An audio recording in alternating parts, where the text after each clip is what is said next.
I spent the last 35 years working on this. We've created an entire discipline of measurement, analysis. We are essentially physical therapy for the brain. Dr. Nicholas Dogris is a pioneer of brain science, a psychologist, neuroscientist, and co-founder of NeuroField Neurotherapy. My eldest son was born with a hypoxic brain injury. At that point in time, I knew that the methods that I was using would be insufficient. That's when I decided to make my own device. You should have experiences of highs and lows. There's an entire anxiety generation that can't live without that phone. And if they don't have it, they experience fear. In this episode, we dive into how Dr. Dogris is using neurotech to transform the way we treat the brain. What we do is we enhance your ability. You're going to feel more. You're going to experience more. Things may hurt a little bit more. Things may be funnier. Your experience is going to change.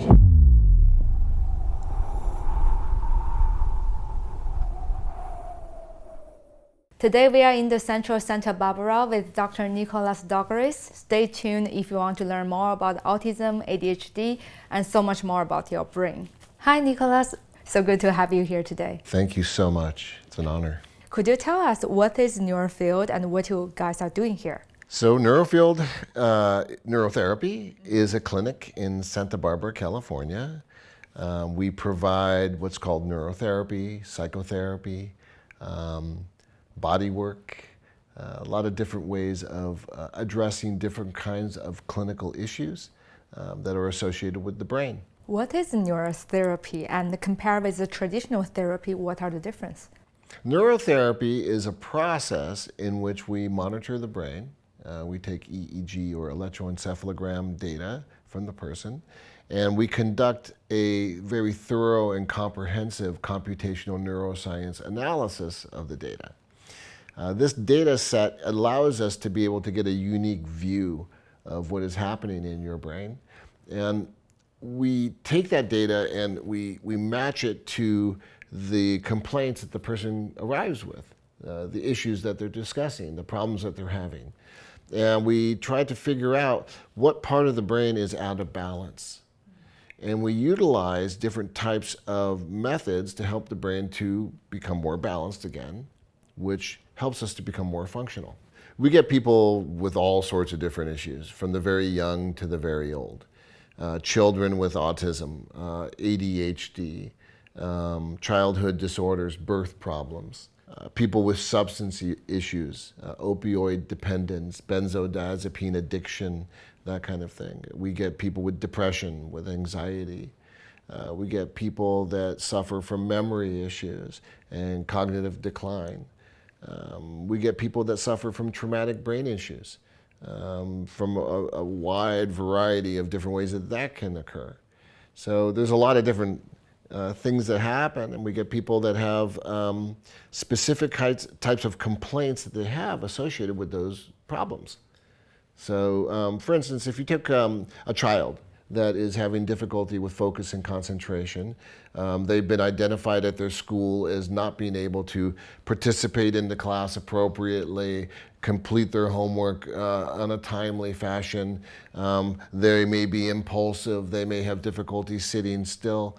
That kind of child typically would be referred to a physician and evaluated and then placed on a psychostimulant medication to help them to focus and to attend more appropriately. In our world, what we do, instead of giving the medication, we're going to measure the brain. And we're going to determine if the brain is definitely having that type of issue that would produce the problem with attention and focus. And we can find out what part of the brain is actually producing that type of issue. And then we could use neurostimulation to help the brain to speed up and become more productive. It's kind of like physical therapy for the brain. That's very interesting because myself have gone through the whole protocol with you. The interesting difference I noticed is when you are in the different state, you actually don't know what your brain should feel like because everybody's experience and feelings and how they feel overall is very individual. So if you could describe how is a healthy brain it's feeling like every day. How would you describe it? You know, you're experiencing the world, and you should have experiences of highs and lows, just like anybody else. That's called living and being alive. However, if something hits you that is strong enough and powerful enough, it may trigger a high or a low that can really impact your functionality. In the event that that happens, then yeah, you know, it can become a neurological issue. And then at that point, it needs to be dealt with. It needs to be treated. How did you start this neurotherapy, and how did you, like very beginning stage, what inspired you to inventing NeuroField machines and all those equipment? I started in the neuroscience field in 1988. From there, I would end up publishing a paper and coming back to Southern California. And I ended up working for the Orange County Mental Health Department. And then from there, I went to a psychiatric facility, and I worked there for 7 years.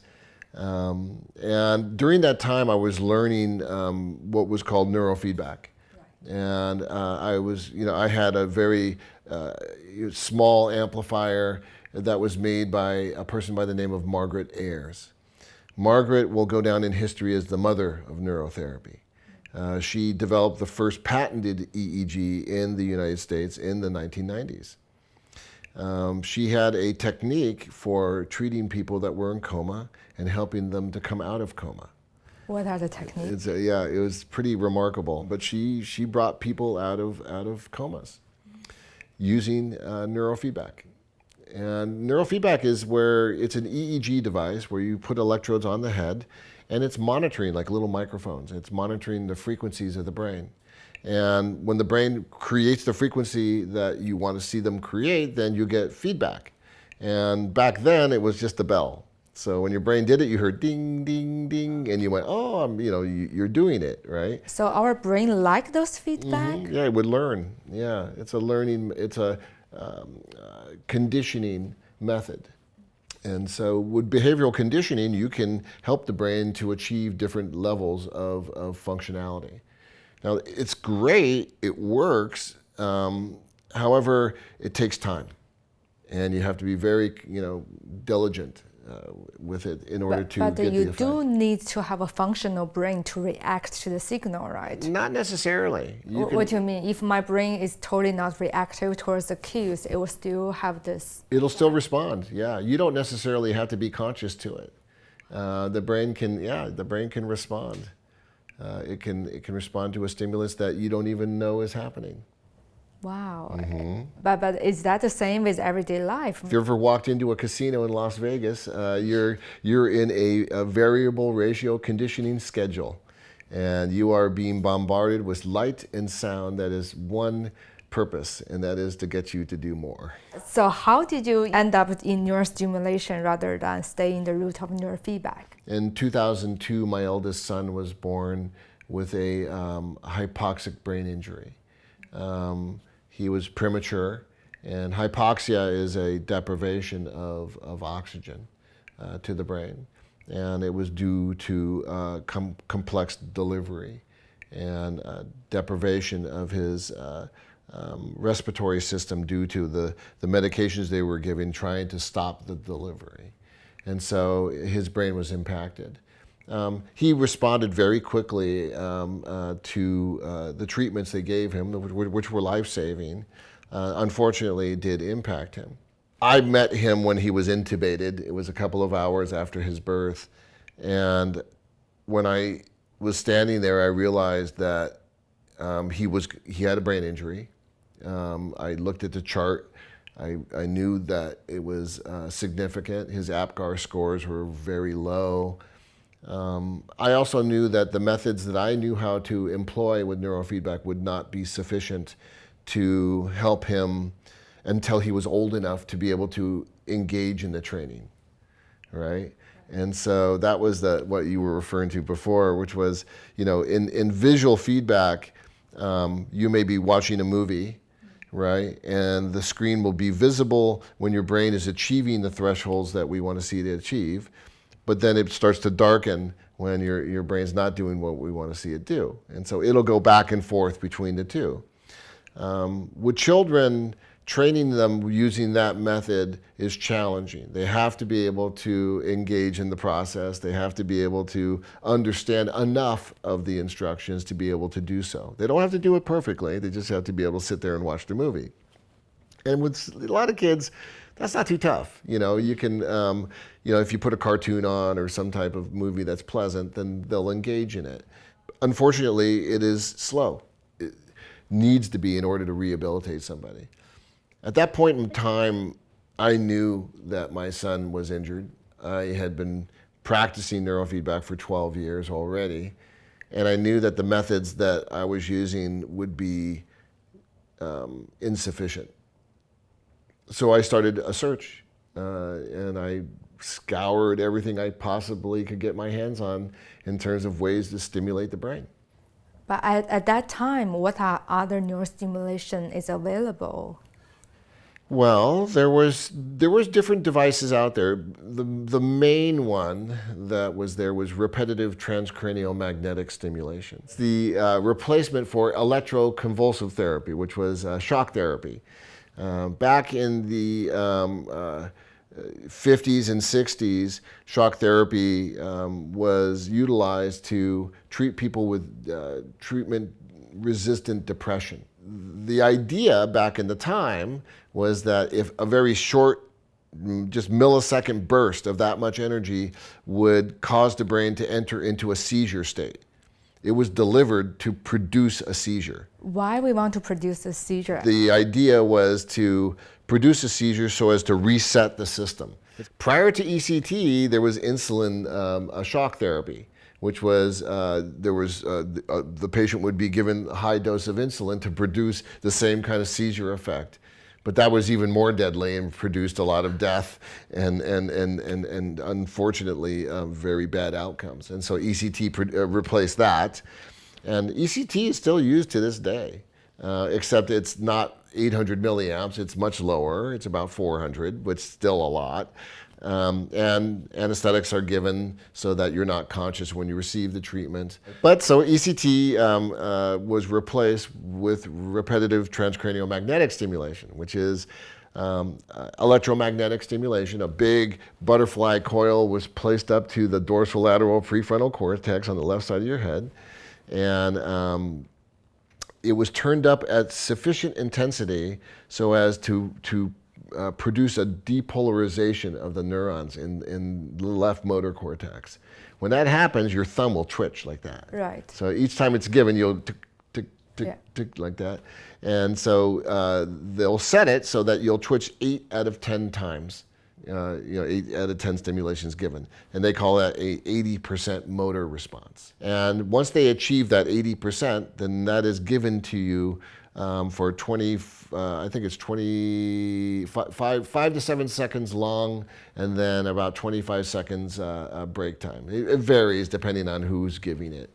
And they do that for 37 minutes, and that's the FDA-approved treatment for depression. Right. So when we work back, when you do your research, you realize you probably don't have the exactly neurostimulation machines or like equipment that you want, and what happened? So at that point I was like, well, this is interesting. It's, using electromagnetic is so strong. And the question I had was, has anybody done it on the other side of the spectrum? Something that's very weak. And would that produce any type of real clinical change that had value? And as I looked around, I found some things out there. There was a lot of snake oil. A lot of things that were being sold on the market that had absolutely no FDA clearance, no safety evaluations, no research, just a lot of anecdotal type of statements from people saying, oh, it was great, it really helped me. But there was nothing there that actually proved that it was a legitimate form of therapy. And being a scientist and a clinician myself, it really has to pass the safety test, number one, because we don't want to take any chances with anybody's, brain or body. And number two, it has to have some type of clinical efficacy ethically, right? To say to somebody, I'm going to help you. So, I looked at that and I thought, oh, it would be really interesting to do this. but there was nobody making anything that was similar to it. So that's when I decided to make my own device. How does that start? Do you do it by yourself? Do you find a co-founder? How do you program the whole thing? You know, I was blessed to have met a electrical, mechanical, radio frequency engineer, and he became my partner in NeuroField. And it was very serendipitous. Meeting him, I said, I want to make a 4-channel frequency generator. And he said, yeah, sure, what will it treat? And I said, I think we can help children with autism. And he said, I have an autistic son. Yeah, it was almost like that. We met, and he built the first device using the specifications that I asked him to use. And we had it going about 30 days after meeting each other. He built it by hand. Yeah, he just knew how to do it. He soldered the whole thing together, and we sat there. We would have our Thursday night, I guess work. We would go at his house, and we'd be sitting in this room, and we'd be working together and programming the unit and making it do different things. And it was very, very low intensity electromagnetic fields. And it's very important to emphasize that, because EMF at high intensity is very bad for you. It's not healthy for your body. It's not healthy for the cells of your body. Phones can be bad for you. High intensity electromagnetics in different devices can be bad for you. When you really look at it, though, in the history of healing, the Earth creates a very, very low intensity electromagnetic stimulation that comes right out of the ground. And the average is about 7.83 cycles per second. It's called the Schumann effect, or Schumann frequency. And those frequencies are healing to the body. It's almost like the heartbeat or the breath of the planet. I thought it would be really interesting to feed that kind of energy back to the body, back to the brain, and would it have an effect? So we built the first device, and I decided to conduct a study. Now, simultaneously, I'm using it. I had done experiments on myself, and I felt it was safe. I didn't have any weird things happen. I'll never forget the first night we actually had it going, and I took the thing and I put it on my head, and my partner looked at me and he said, I said, we're going to do a human test. And he said, are you sure? What if something wrong happens? And I said, well, just call 911. And he said, and what am I supposed to tell them? And I said, oh, stop your worrying. And I pressed the button, and started it. And I wrote a protocol with 6 different frequencies called brain fog reduction. Okay. And it went on for 30 seconds, and then the device shut off. And I took the thing off my head, and I said, yeah, I didn't really feel anything. I didn't notice anything. He goes, yeah. I go, oh, I have an idea. And then all of a sudden, the light in the room felt like it was brighter. Oh. Right? And both of us immediately jumped back into the software and started working. And we worked for like another 3 hours. Next thing I know, it's like 1 o'clock in the morning. And we're very alert. You replaced off a coffee. Yeah, right. So it was remarkable. And what I didn't realize, I thought that only the person that had it on their head would receive the treatment. But it's like the sound of my voice. So it emanated through the room. So he was right next to me, so he received it as well, which is why we were both alert. The sound of your voice. So you mean those frequency So when you turn on, sometimes you can't hear it with your ears, but it's going to transmit throughout the entire room. It's going to fill the room. I thought only the people who have it who... Electromagnetic frequencies can fill an entire space. So can you actually go deep into the principles of electromagnetic field? Okay, so electromagnetics have been used in history throughout all sorts of cultures to treat all sorts of maladies, different kinds of problems. From the use of electric eels or iron fillings. There's a lot of different ways that these fields were created. But what was found in modern physics was that if you take a piece of wire and you wrap it into a circle, right, and you have a number of winds. So let's say I wind that wire 50 times. They'll call that a 50 wind coil. right? And it has two ends to it, right? One where you started and one where you ended. Okay. Now, if I take those two pieces of wire for that coil and I hooked it up to a battery, right? The positive and the negative. I'm going to put a charge through that coil, and it's going to start spinning through that coil. And the faster the spin, the more electromagnetic field that comes out of it. Right. It's going to create a frequency. So our heart is like that battery? Mm-hmm. Every heartbeat, lub-dub, lub-dub, lub-dub, creates a frequency. A very slow one, but it creates a frequency. Oh, that's I never think about it from that perspective. Have you ever sat with somebody where you create the feeling of love? Yes. The feeling of power, right? And it's like, and that can emanate from a person. It can become very strong, and it's easy to feel that, you know, and if you're open to that, you know, but that happens with people where they synchronize, and their hearts can synchronize. Oh, that's you also feel it. interesting. You also feel it when it's wrong, right? Have you ever walked into a place where bad things happened, and all of a sudden it feels, ooh, this doesn't feel good to me, right? We have detectors that are primitive in our heart, in our brain, that helped us to survive through evolution. And so when there's something dangerous or something that doesn't resonate with us, we pick it up, and we can scan that immediately and know that that's potentially not good. Right. Right? Yeah. And so take it to modern day. You walk into a building that's dark, and there's people that you don't know, and all of a sudden you might have a certain kind of response to that, a certain type of feeling. But do you say, like, if I walk in a place that I don't feel right, could it be it not really suitable for me, and maybe they're good on their own way, but... It might be, yeah. You know, and I'm not saying that it's evil per se, but it could be that it's something that doesn't resonate with you. But I also think that there is darkness, just as there is positive things. There's also negative things in the world, and I think that does exist, and that people can feel that.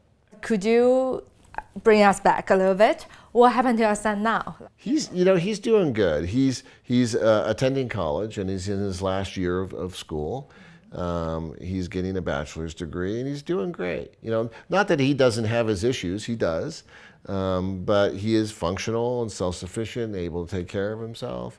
Yeah, he's a sweet person. He's intelligent. He's a great guy. What are the principles that we can change our brain to which degree?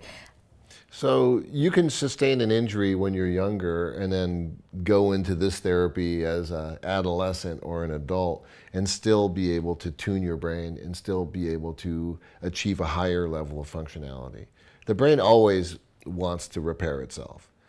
You know, so if you show it, it's like, you know, if you've never gone to the gym before, right? And then all of a sudden when you're 18 or 19, somebody says, come on, let's do a workout, right? And they walk you in, and they do it the right way. They don't over-exercise you, but they exercise you just about the right way. And then, you know, you experience that and the feeling of what that's like to move your body and to get in shape and to start to do that slowly to where all of a sudden you get stronger, right? That's exactly the principle that we use. We are essentially physical therapy for the brain. When we think about training our brain up, like, what are the principles I should think of? What are the safe treatment? As you say, there have so many different treatments nowadays. Mm-hmm. Some are actually not really, you know, maybe it's not suitable for you. So what is a good navigation through what we think is working? Well, for us? I mean, I think that you want to ensure that the practitioner has appropriate training and that they hold certifications and license to be able to engage in that kind of training, that they have the education behind them. That doesn't necessarily mean you're going to be safe, but it does mean that, you know, there is a certain understanding that a person should have, that the devices that they use are appropriate, and that they're able to demonstrate safety. You know, it's all about safety and to do no harm. If they can cite scientific research to support the claims that they're going to make regarding this is what I'm going to do with you. For instance, like your mother. if I may speak freely. Yeah, of course. So she engaged in a form of treatment to synchronize her brain and to help improve memory. And so that idea comes from what's called phase amplitude coupling research. And there's studies that have been conducted that showed that you could improve memory in a very short period of time if you could synchronize the temporal lobes with the frontal lobes. It's a very simple concept, but the delivery of that has to be done carefully. And it has to be done with consideration to what the very gentle and sensitive cells in our body can tolerate.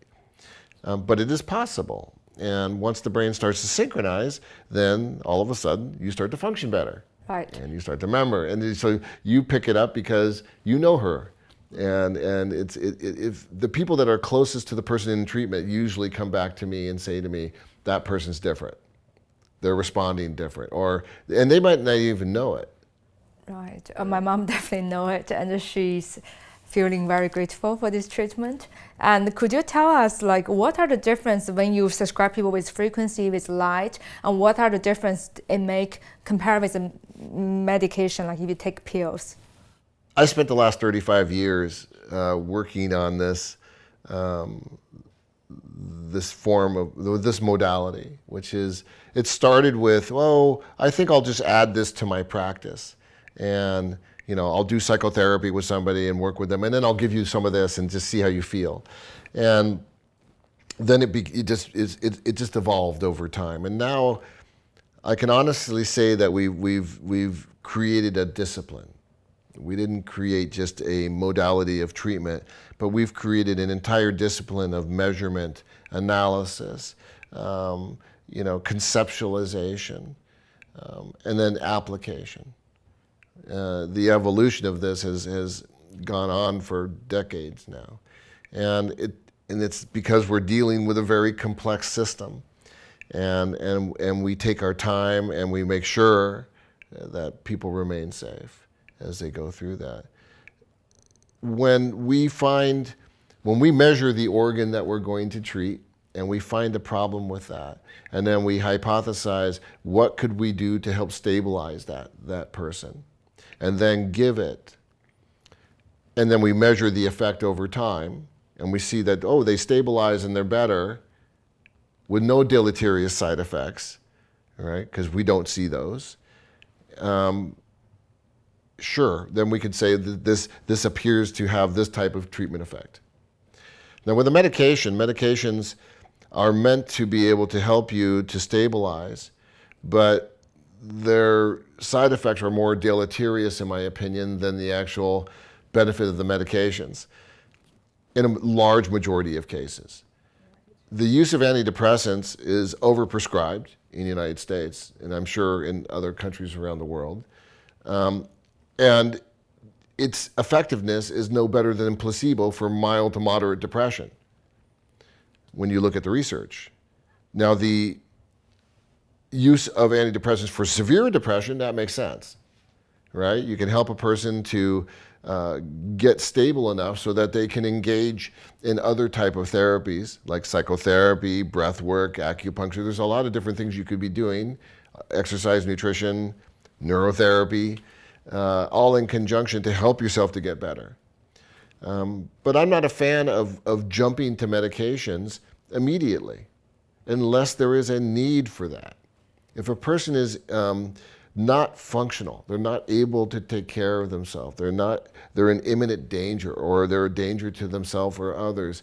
Those are things, grave disability. These are things that we look at to determine, well, maybe you do need this for a period of time so that you can be functional enough. And then we'll step you up to the level to where you don't need that anymore. But to just give the medication every day, it doesn't help to solve the problem. As soon as you stop taking it, your problem comes back.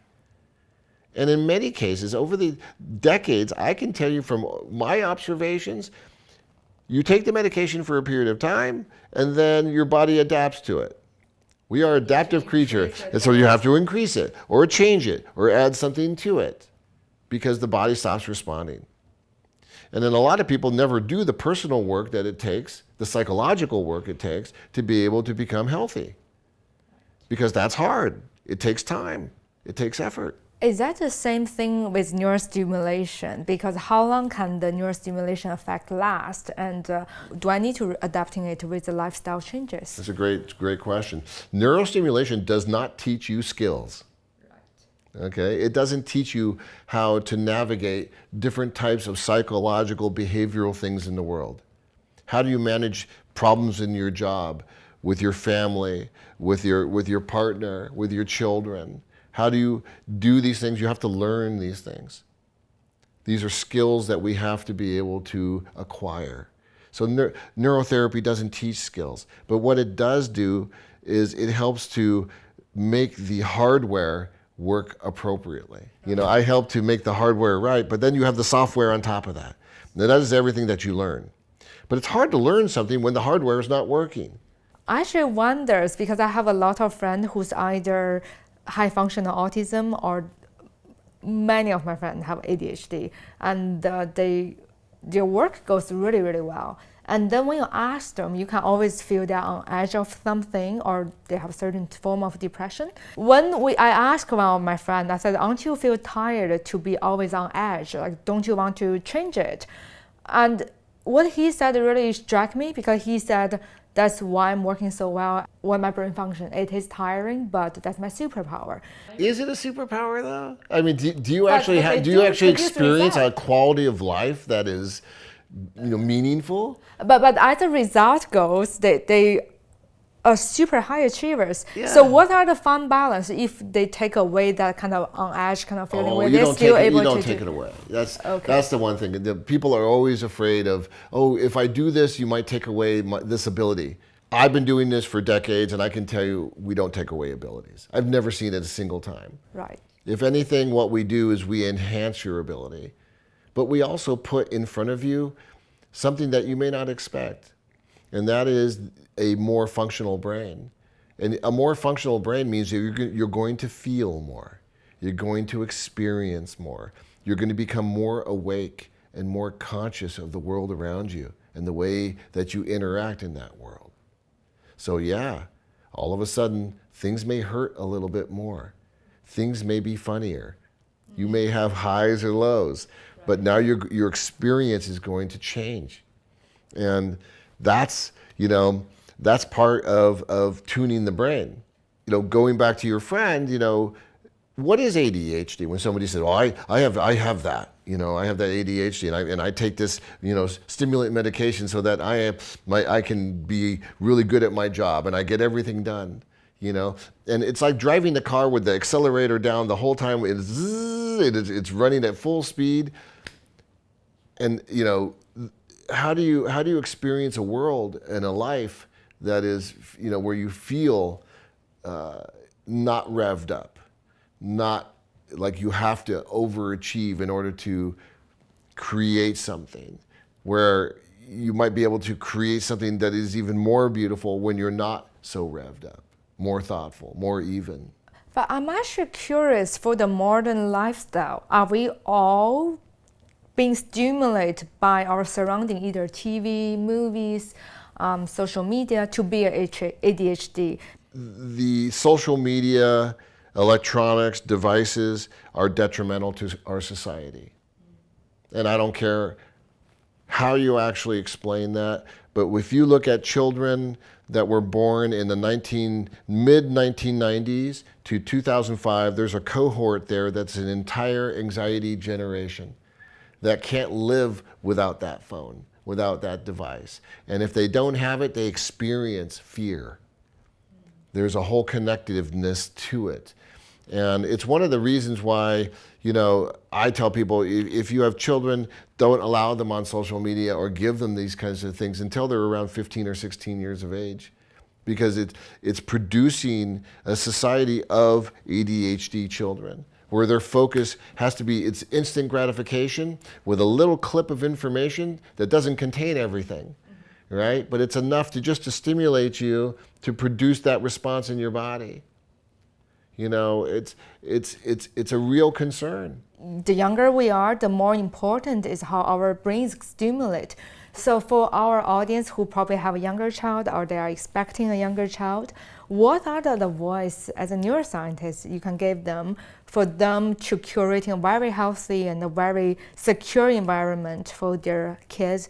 I think that it's being very conscious of what you allow them to see and how much time you actually allow them to have screen time. I'm not saying that these devices are bad, you know, entirely. They are good. There's a lot of good things with technology that helps us to learn. That can have, you know, you play music, or there are games that are educational. There are ways to be able to enhance memory. There's all sorts of different things that these types of technologies can be good for. But they're not necessarily good if you're plugging your kid into YouTube and letting them have that for 4 hours straight while you go off and do something else. It becomes a very convenient babysitter. So my first, you know, recommendation is you have to limit the amount of screen time that they get per day.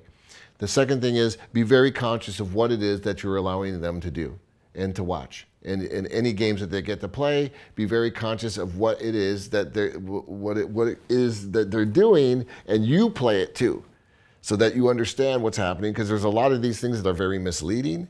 They try to entice the child into a game that, you know, where they have to buy things, and you know, you have to be very conscious of that because it's all out there.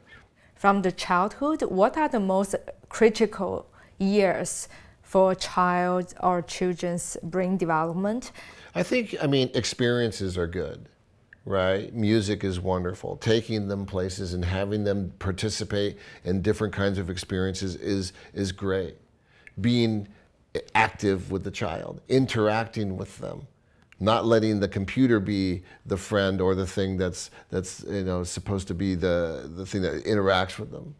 Right. Right, but you want the child to be able to do their thing in the real world, and not one where the parent is the computer.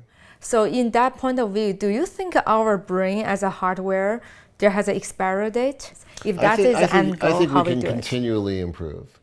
I think, you know, when you intentionally, you know, approach your life with things that are good for you, things that help you to grow, things that challenge you to think, activities that are healthy, and things that help you to become more conscious. That is going to facilitate an expansion of the hardware. You come equipped with a system that is incredibly complex.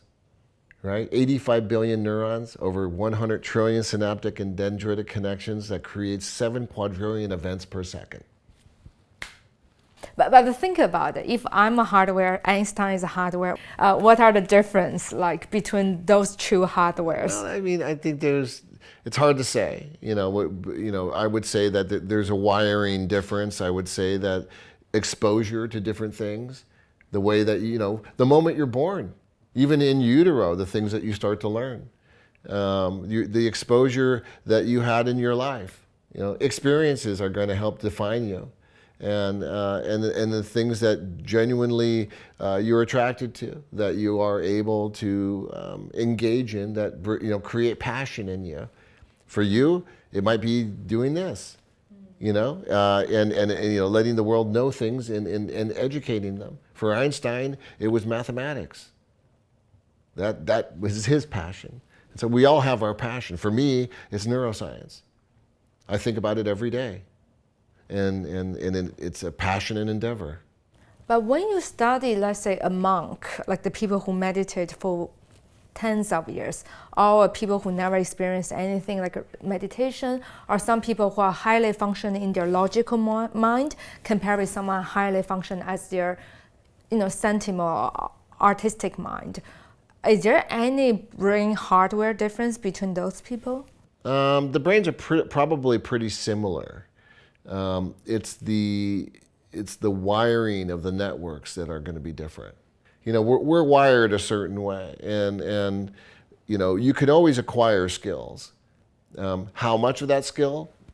that's going to be dependent on what you experience in the world.